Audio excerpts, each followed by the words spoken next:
সাংস্কৃতিক জগতলৈ পুনৰ আহিল এটা অতিকৈ ডাঙৰ দুখবৰ। হয় বন্ধু বান্ধৱীসকল, আমাৰ মাজৰ পৰা আকৌ এজন অজান দেশলৈ গুচি গ'ল এজন প্ৰবীণ শিল্পী। এইবাৰ আমাৰ মাজৰ পৰা কাঢ়ি লৈ গ'ল নাগাৰা নামৰ সম্ৰাট ৰামচৰণ ভৰালীদেৱক। হয় বন্ধু বান্ধৱীসকল,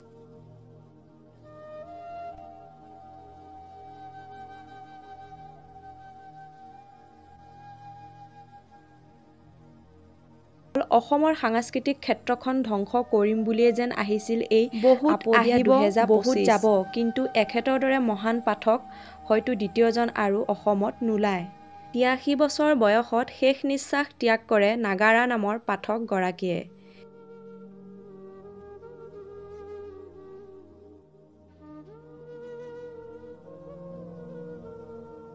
তেখেতৰ বিদেহ আত্মাৰ চিৰশান্তি কামনা কৰিলোঁ ভগৱানৰ ওচৰত, আৰু তেখেত য'তেই আছে ভগৱানে সদায় ভালে কুশলে ৰাখক, আৰু লগতে তেখেতৰ পৰিয়ালবৰ্গলৈ গভীৰ সমবেদনা জ্ঞাপন কৰিলোঁ।